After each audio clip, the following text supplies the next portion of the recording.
So I think what I found is you engage in the conversation. Some women disagree with this, but I think generally it is harder for women than men. But that doesn't mean it's easy for me. And that doesn't mean that men don't have their own challenges. And I've got colleagues who are a single dad of 4 kids, or they're looking after their partner who's very ill. But we'll say, well, no, who am I to complain about it? And then you correlate that with male suicide and male mental health issues. And I think, no, if men don't feel they can talk about it, or they don't feel like they're guard down, then those statistics aren't going to change. So I think that men are trying to be more gentle. I know that I am, and I'm seeing that more. And it'd be great if other men and women could be more gentle with men as well. Hi, my name is Nadia Nagamootoo, business psychologist, coach, speaker, and founder of Avenir Consulting, which creates organisational growth and success via inclusion and diversity. We've been discussing the benefits that diversity brings to companies' bottom line performance for decades with more and more evidence. But there are so many questions organisations still have about how to achieve it. How do you create a culture where people feel valued for their uniqueness and the qualities they bring? I believe it's crucial to the future success and sustainability of every organisation that they find the answer to this question, to make sure that each employee is not only supported but also appreciated. With this podcast, I aim to get some of the key challenges to creating inclusive workplaces out in the open and start uncovering the solutions to embracing a culture that cares for everyone. I'm going to be having conversations with some of the most inspiring people in different countries and across industries who are pushing the boundaries on inclusion and diversity in the workplace, from topics such as parenting in the workplace, ethnicity, age, gender, mental health, and all things inclusion. I want to create a movement to change society through sharing life experiences and creating more empathy and connection. Why care? I believe that once we have organisations and societies that accept and value everyone for who they are, we become healthier, happier, and better in our roles, both inside and outside work. Hello, and welcome to episode 1 of my Why Care podcast. My name is Nadia Nagamootoo, and I am your host. Have you ever had to covertly manage your caring responsibilities whilst being at work, trying hard to make sure no one around you notices? How can organisations create a positive culture where people feel able to share their caring responsibilities in an open way without fear of judgment or criticism? These questions and many more will be answered on this podcast today when I speak to today's guest on the show, Brian Ballantyne. He's a Senior Programme Manager for Inclusion and Diversity within the International Technology team at Amazon, based in Luxembourg. Brian is a long-time supporter of women's advancement and the inclusion of all people. He is the author of the honest and refreshing book called Confessions of a Working Father, to encourage men to invest more actively into parenthood. We talk about the always available culture and how to combat it, and the importance of supportive line managers. We also talk about the different challenges faced by men and women when it comes to fulfilling their caring responsibilities, and discuss the negative impact of gender stereotypes. Finally, Brian Ballantyne gives some fantastic tips on what organisations should focus on in the immediate future in order to achieve more equality in caring and to achieve a healthier workplace and society. I really enjoyed my conversation with Brian, and I hope you do too. So Brian, welcome to the Why Care podcast. Thanks for inviting me onto your podcast, Nadia. It's really good to speak to you again. Brian, we met on social media, didn't we? We did, yeah. And we spoke, and I know this for a fact, we spoke on the 12th of October, 2018 for the first time. And the reason I know that is because in your book, Confessions of a Working Father, the first entry is on the 13th of October. And it says that we spoke the previous day and it's got your brain working on overdrive. Speak about this aha moment for you. And I'd really like you just to tell us, what was that aha moment? Yeah, so it was perfect timing when we spoke over a year ago now. I work in inclusion and diversity at Amazon, and I've been looking for a while now as a volunteer and now in my day job at how we can improve the variety of our engineers and our employees and have a more caring environment. And so much focus has been on women's groups, women's events, or events for different kind of groups of people, and it just didn't seem to be yielding results from my perspective, and it didn't necessarily feel like the right approach. We keep having let's have more mentoring for women, or women's circles, or let's give women all this extra work to do to help their career, which actually disadvantages them because they've got all these extra events to attend. And around that time as well, Women in Technology in Amsterdam, it was a room of 2,000 women getting a keynote on the importance of women in technology, and all these women nodding their heads. I was like, this is ridiculous. They already know it. So I guess I've been thinking for a long time on how I could actually make an impact in this area. And especially in the company I work in, everything's very data driven and we need to be able to prove the impact. And I just didn't feel that this idea of focusing on women was the right approach. So it was amazing when I spoke to you and you talked about your research where you found that in equal groups, the groups where the women progress the most, has got nothing to do with if they get mentored or circles or go to conferences. It's to do with whether their typically male partner leans in at home with the children, with house care, with looking after elderly parents. So I was like, oh, and it totally made sense for me as soon as you said it. And as you can say, like for the whole next 24 hours, I was thinking about it and then kind of just put something out on LinkedIn, which then turned into a book.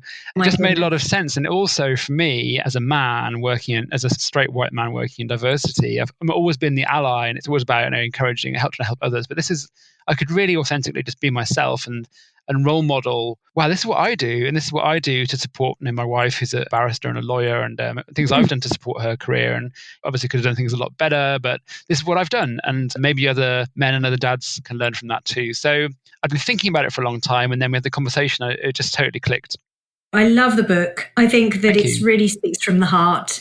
I think that so many fathers have that story or a similar story, similar anecdotes and times where they've had to drop things or parent from work, as you call it, and check in on their child or whatever they need to do during working hours. And really love and appreciate the honesty in all of your entries. Tell me a little bit more about parenting from work, because I love you've made it an acronym, PFW. Yeah. What is it that we haven't recognized yet in today's world about PFW, about parenting from work? Oh, thanks for reminding me of the acronym.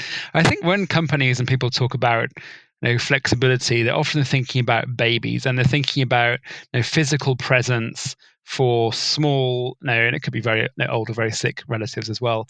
But for someone who needs your physical presence there and then, so it gets into, are you in the office or are you out of the office? Are you working from home?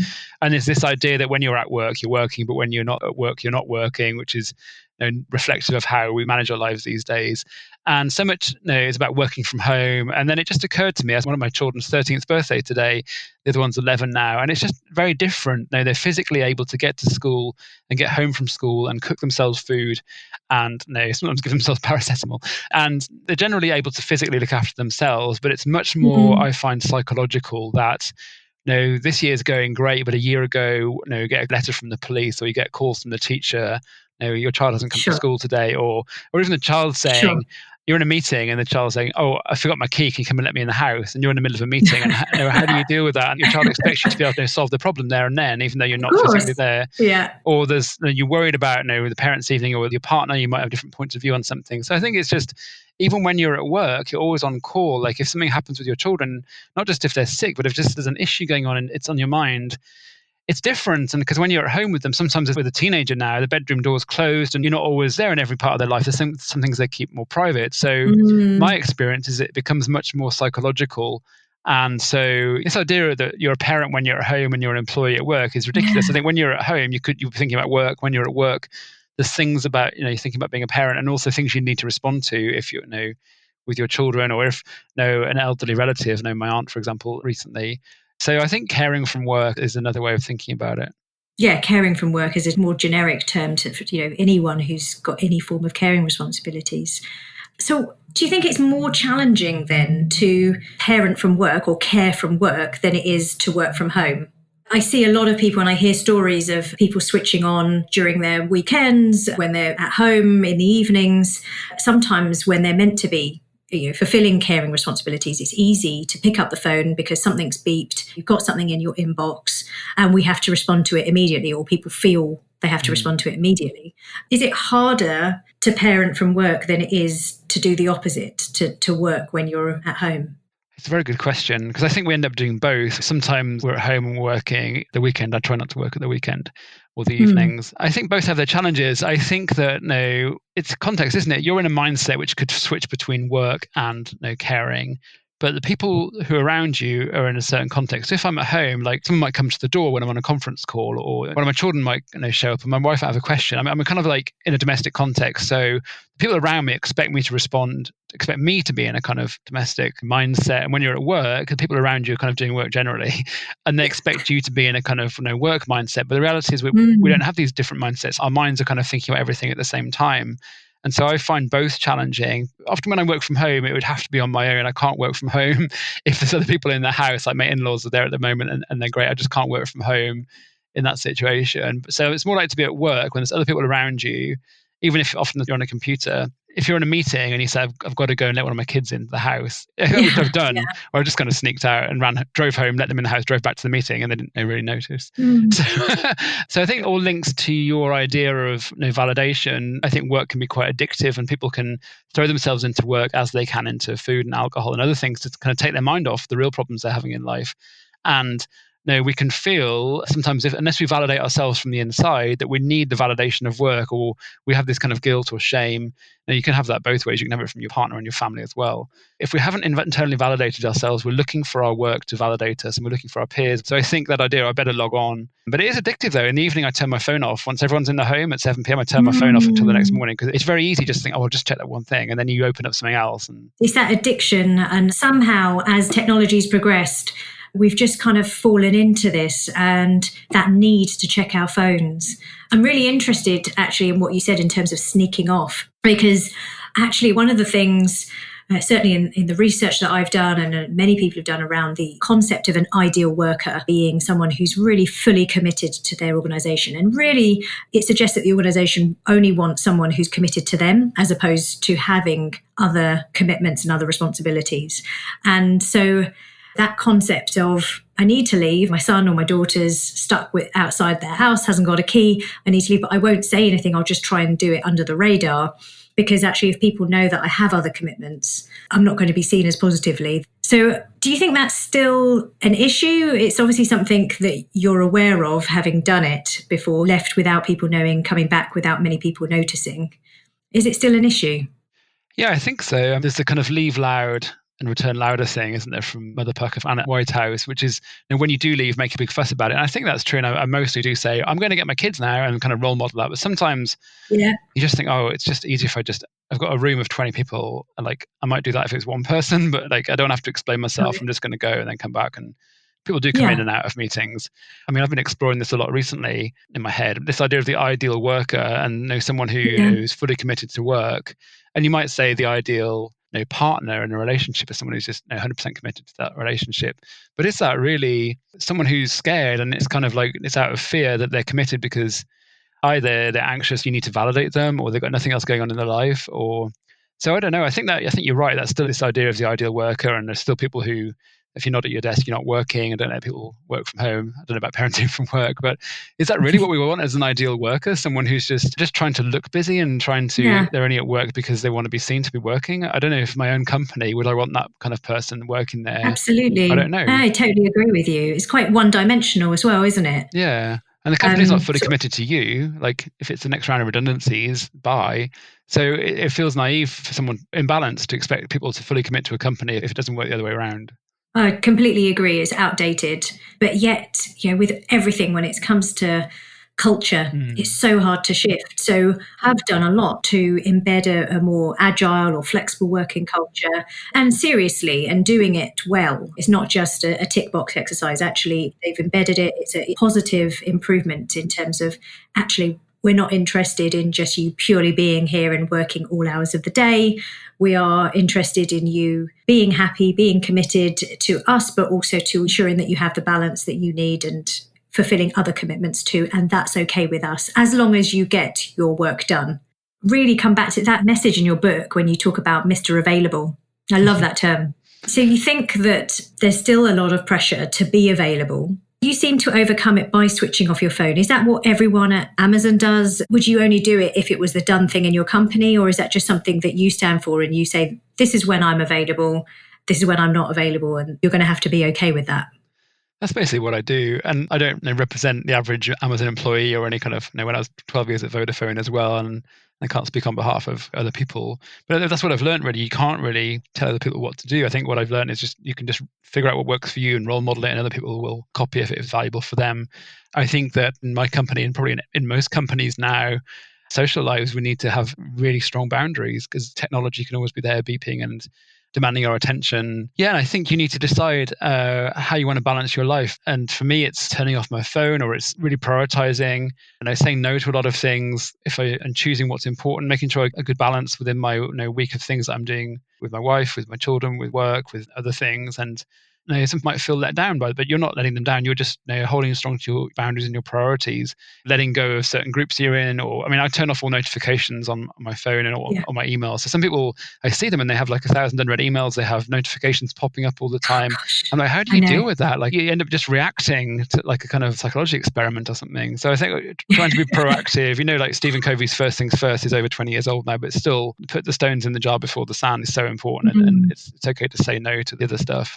And yet we find it so hard these days to say no. I just see like people around me, my peers, and us to an extent, my husband and I, just sort of running a bit of a rat race. It feels like we're just constantly trying to keep up and trying to say yes to everything and not necessarily be realistic about what is and isn't possible from a work perspective, and also obviously a social perspective as well. Sort of fill our diaries with commitments. So when you were selecting Amazon or the organisation that you wanted to work for, how important was it for you? Did you know what sort of culture that you were heading into, that it would support you to live the life that you wanted to live? It's a good question. It was at Vodafone that I became a parent and realised how challenging it could be and how the importance of having the right manager and the right company culture. And I probably developed certain practices that coming to my new company, there's definitely things that are supportive, or if I find it doesn't work for me, I will do it how it does work for me. It is important. And I think now, I've got involved in FlexPo, which is a UK flexible working conference. And it's really interesting now to see what other companies are doing, like Barclays making, 97% of their roles a default flexible, or hearing about like in Finland, the ideas of this 6-hour working day, 4-day week. I could probably get all my work done in that time, to be honest, and then just be more focused and say no to a lot of meetings. People spend the whole day in meetings and it's like they have to work overtime to do their actual work. So we'd probably be a bit more ruthless about prioritization if we only had 6 hours. So it's a big conversation at the moment. And I think there's lots of companies at all ends of the spectrum who are just starting out in this area, or like you say, are way ahead in terms of how they manage their roles and their people. So yeah, it's becoming more and more important to me, and it's something I advise others to consider as well when they're looking at companies or jobs. Yes, and me. In fact, more and more, I find that people are asking me, well, so which are the best companies that you would recommend working for, or that you've heard have great policies and great practices and the best place to work for when it comes to either having a family or balancing work with other things outside of work. It definitely seems to be an attraction tool now. People loving to work for companies that appreciate that they're not just one-dimensional, essentially. So tell me a little bit about Amazon then. So you've stayed obviously for a number of years.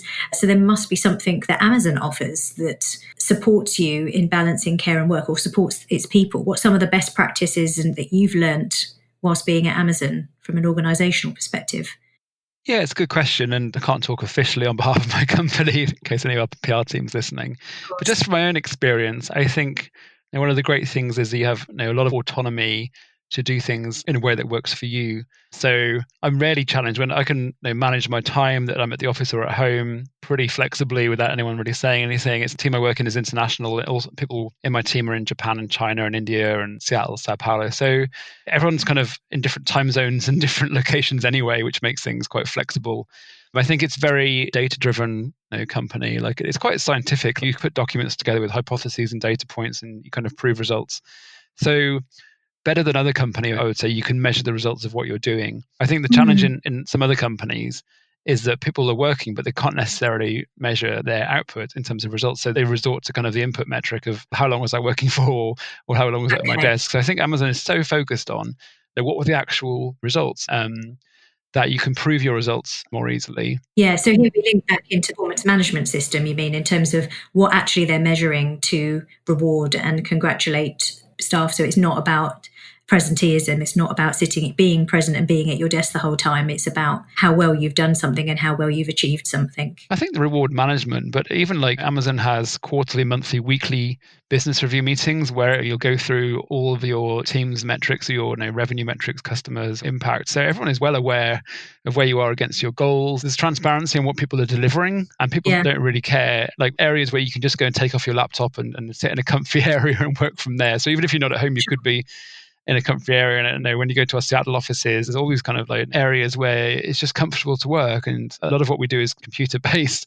So you can just pick up your laptop and go and sit anywhere. I mean, what are the sort of the nuggets, the sort of, oh my gosh, that's amazing that company has done that when it comes to supporting people with carers and the flexible working?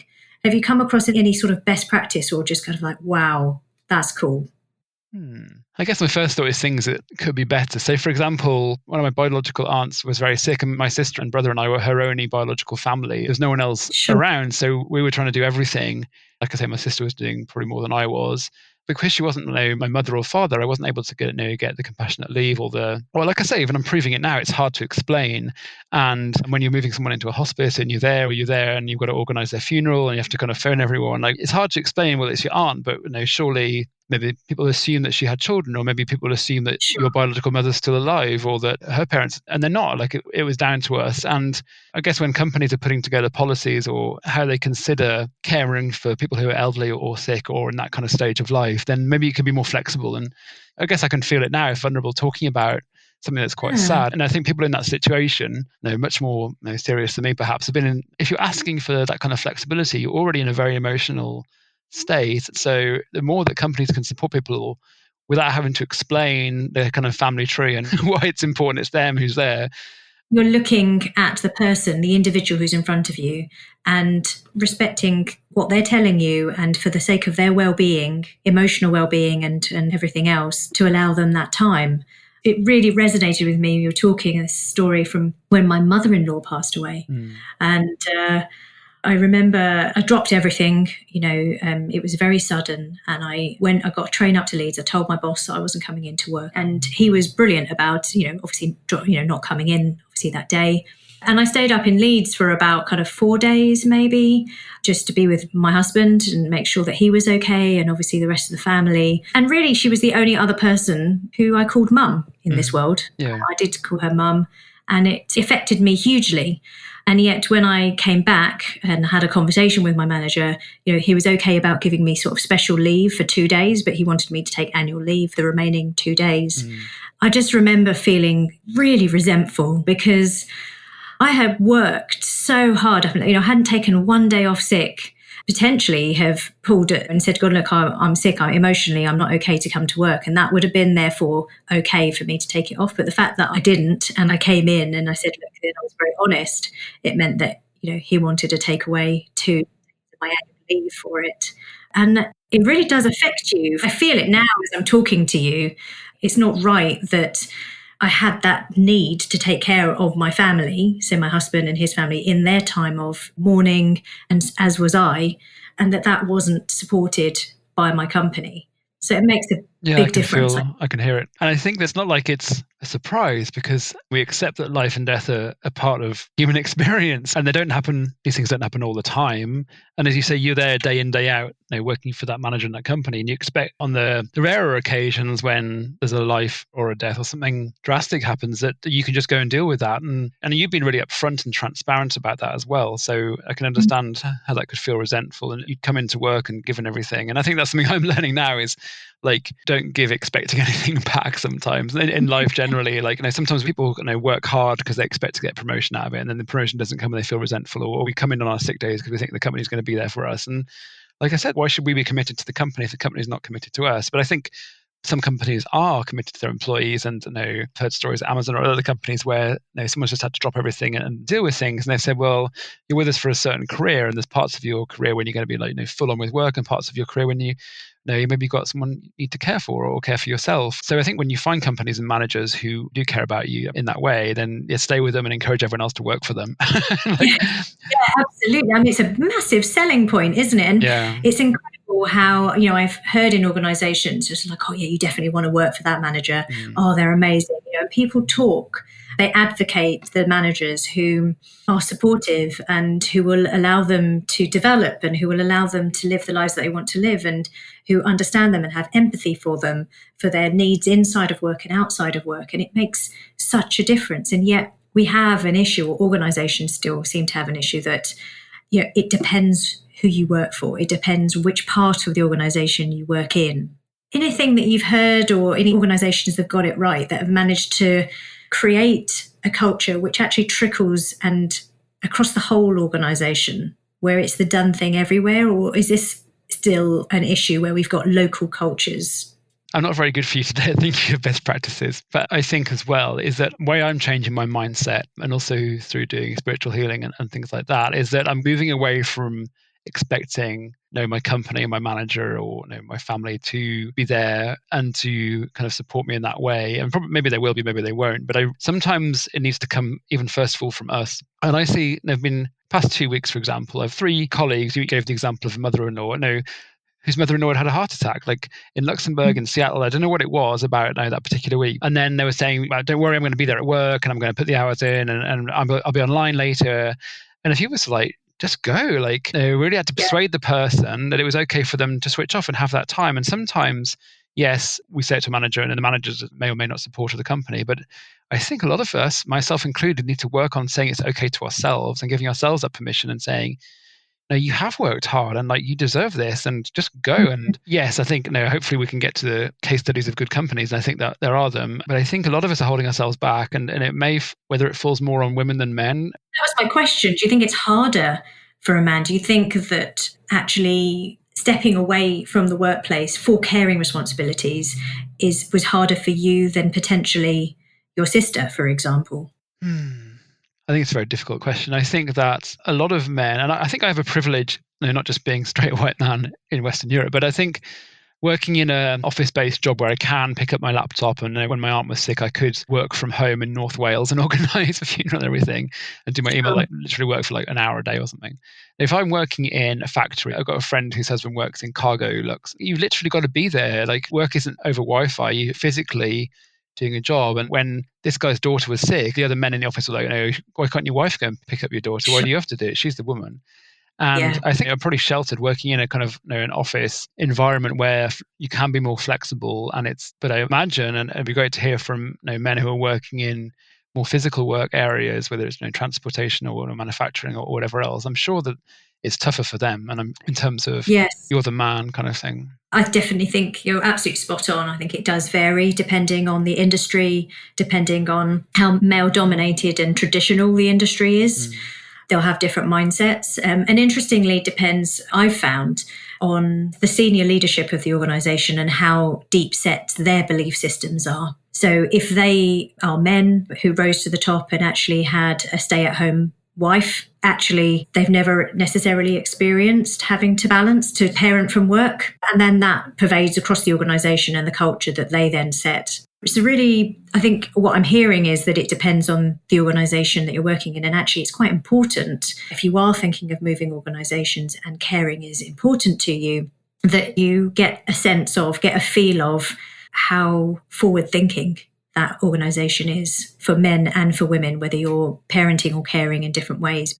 I think that's very true. I think that definitely looking at the organization and even within a larger organization, looking at the manager or the division, because it's going to vary on kind of subcultures. I think when I've interviewed for new jobs myself, even within the company, I've said, what's your style of management? And definitely ask people who are already in that person's team, what's it like and how do you balance your work? And I mean, you can look on Glassdoor and things like that as well. But yeah, I'm more aware of now and more realizing of what I need and that it's okay to ask for it. Yes. A lot of what you do when you're out there talking at these conferences is representing women, actually, and being a male ally. I think you call yourself, for female equality and progression, and such an advocate, which is incredible. And I love what you do. How important is it, do you think, to be a male ally? And do you think we need female allies? I think this is a great question because I keep changing my mind about it. When women will say, and other minorities will say, we don't need your help. We can do this on our own. Don't speak for us. I think it's a very delicate area. And when I attend events, I was speaking at the Aspire conference in London with Sam Collins in December. And I said, my main priority here is not to be on the stage. It's to be here for the whole 2 days, taking part, listening. And I've got to be listening more than I'm speaking. And I think that's something I've learned over 25 years in working in diversity and women's equality is that you've got to listen. And if you're going to attend these events, don't talk over the presenters.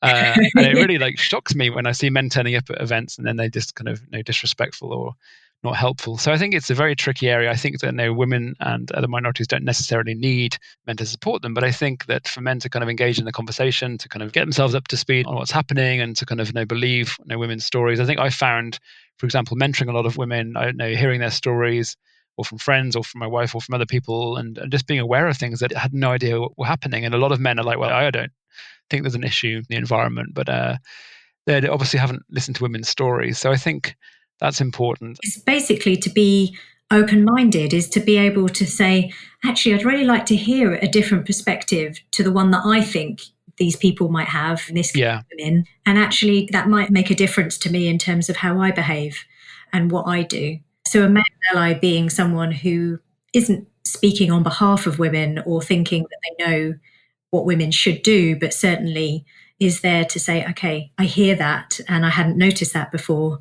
And actually, I'd quite like to support in some way, in whatever way I can, to make that better.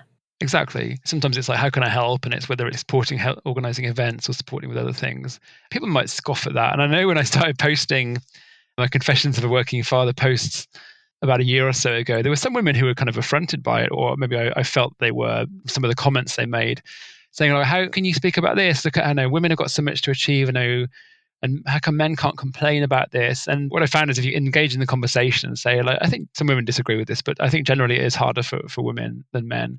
But that doesn't mean it's easy for me. And that doesn't mean that men don't have their own challenges. And I've got colleagues who are a single dad of 4 kids, or they're looking after their partner who's very ill. But we'll say, well, who am I to complain about it? And then you correlate that with male suicide and male mental health issues. And I think that if men don't feel they can talk about it, let their guard down, then those statistics aren't going to change. And so I think that men are trying to be more gentle. I know that I am, and I'm seeing that more. And it'd be great if other men and women could be more gentle with men as well, and be okay with them speaking up and admitting vulnerability and saying, you don't have to hold it all together. But I think that it's hard. And I think a lot of men don't let other men let the guard down, and women don't either. And I think that's how our society's kind of trained itself a little bit. If we could all, men and women, allow men to be a bit more vulnerable, a bit more gentle, and a bit more caring, then that would definitely be useful.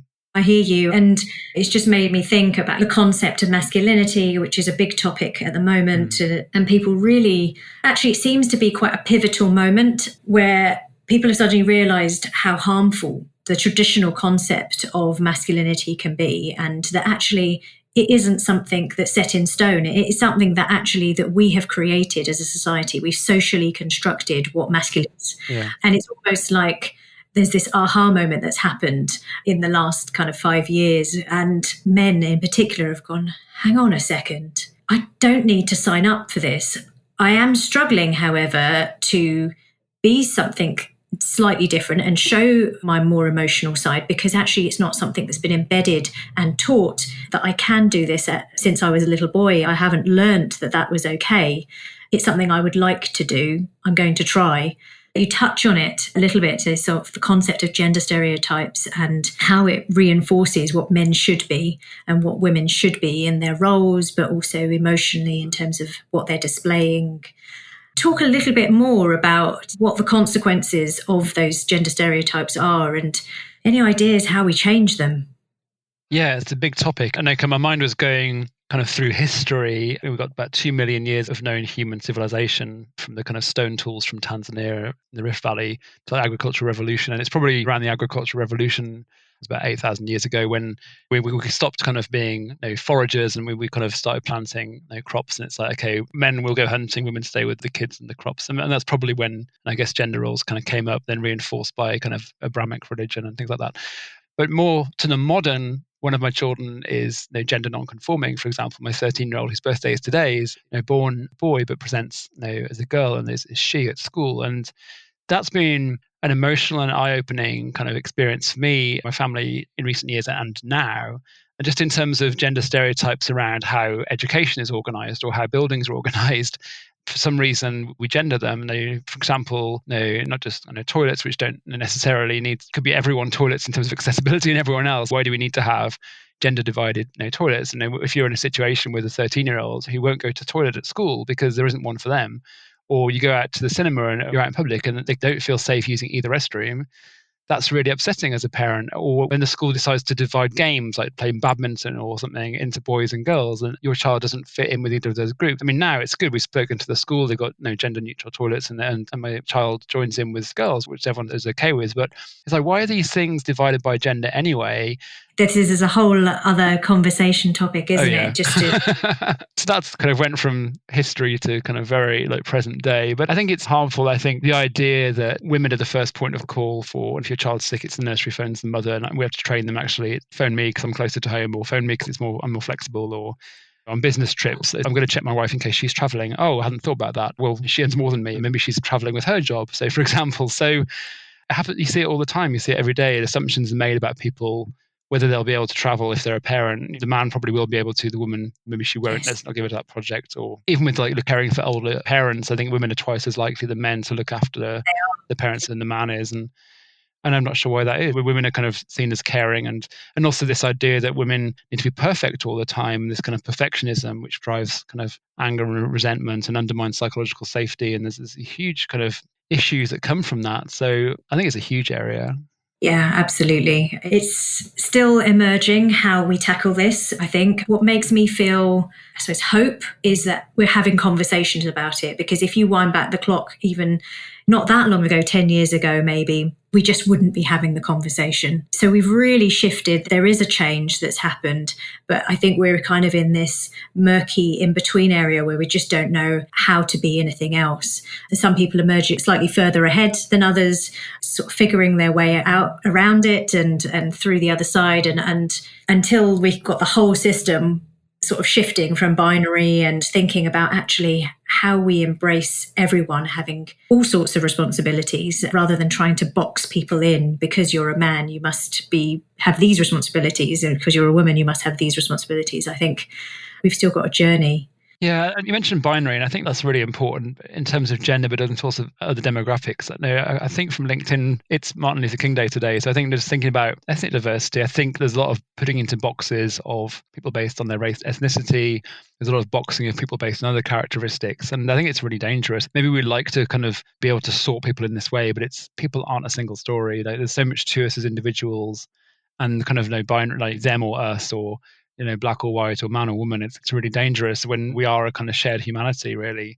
And then getting away from the binary and just being more open to more possibilities about much more positive. It's better for us to kind of think about different possibilities than just this or that. Yeah, I agree. Amazing. So just before we finish off, it would be really great to hear from you what you think some of the big issues relating to equality and caring are that you think we need to tackle like immediately, in 2020 or in the next couple of years. What are the big things that you think organizations in particular need to tackle with regards to this? So from my point of view, and the direction I'm going in is much more about psychological safety and belonging to underpin kind of inclusion and diversity. And this seems to be kind of a lot of the thoughts going in this direction. And what's good about this kind of work is it benefits everyone. And it's not like, men complaining or women getting all the promotions or anything like that. And I think when you look at these key components to belonging, now obviously one is psychological safety, the ability to speak up and to make mistakes without fear of physical or emotional damage. The other is about being to be as you are, but the other is that someone cares about me. So part of it is about us as humans being able to care about the people in our lives, our children or our family that we want to care for, but also we're in an organization that cares about us. And I think that this is quite a soft topic that a lot of people may not take seriously, but it underpins our belonging, and that's just for women, but for men and for everyone. We want to feel that at least someone cares about us, and it broadens the conversation on caring, that not only do we want to feel supported to care for others, but we want to feel cared for. And it's like a Moulin Rouge, isn't it? Like the biggest thing you'll ever learn is just to love and be loved in return. It sounds like a song, but that's fundamentally what it is. Like we all want to feel loved and we all want to love someone. And I think whether that's at home or at work, and then looking at that and how that makes us feel and makes us feel in terms of belonging, we can then look at mental health work, and companies like Accenture doing those are sort of mental health allies, and looking at how the psychological experience, whether that's psychological parenting, parenting from work, or psychological impact of work. And then particularly in the next 20 years, jobs are going to disappear. There'll be new jobs we haven't even thought of, just as with artificial intelligence. I think that the psychological pressure is going to increase. And we're moving from a kind of physical work of physical presence and physical labor to a much more mental and psychological kind of work. And we need to feel cared about and grounded to be able to kind of navigate that. we're so over-connected. I mean, we're on LinkedIn, we're on social media all the time, but really kind of invest in face-to-face human interactions and the science behind that, which shows the energy fields that we have between other humans, are energized when you're there present, and you don't have that even over a video screen. So I guess that's going back to kind of spiritual awakening and things like that. It's all related, isn't it? Yeah. It's related to well-being. It's related to what we all need in order to feel human, in order to feel valued and loved, and that we belong is so crucial to our well-being, and that actually it's missing in today's world. And it's certainly less than it was a decade or 2 decades ago due to technology and all of that. And all the benefits of technology are great, but actually it's come with some downsides. And we're only just really understanding that. And organisations, I hear you, they have a place in really belonging, emphasising they care for their employees more than just actually getting a widget out, more than just getting everything that they can out of their employee. I think so too. And I think it links even to the climate crisis as well. And I think that I just put this on LinkedIn the other day. I was just thinking about it, but this idea of global warming is really, an accumulation of individual warming. As humans, we're overfueled, we're oversedated, we're overworked, we're overtired. Whether it's through kind of shareholder pressures or whatever, we're working with a lot more stress than parents' generations were. And just as we're kind of warming up, we're using up more fossil fuels, we're traveling more, and we're doing more. Look at the planet's trying to tell us, and of course we want to work to minimize the impact on the climate. But I think the climate's trying to tell us something, and I think it's like kind of mirroring ourselves, our health or everything else. So I think as we can work on ourselves and getting more balance and getting more belonging and caring for ourselves and each other more, that extends to caring to the planet more and caring for our continued existence as humans. And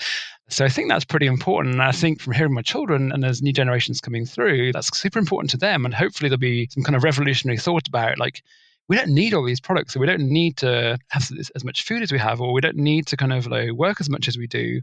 And I'm optimistic and hopeful as you are about the good things that's going to bring. Amazing. Oh my goodness, Brian, we could carry on. Yeah, we could. Covered everything that I could. Or that, from climate change to masculinity to work culture and how to balance care and work. And wow, I have so enjoyed talking to you. Yeah, me too. Thank you, Nadia. Oh, thank you. So for people who are interested, may want to get hold of you or hear more about or read more about what you're thinking on this topic, are you active on social media? And if so, what channels are you active on? I'm generally on LinkedIn most days. I am on Twitter. I find it hard to follow. So yeah, LinkedIn, feel free to just reach out and connect with me. On LinkedIn as well, I've got other posts I've written or other books, for example. All the money goes to charity. My books goes to Winston Wish, which is a charity for bereaved children. So it's a way to donate money to charity and also read. But feel free you can just connect with me, message me.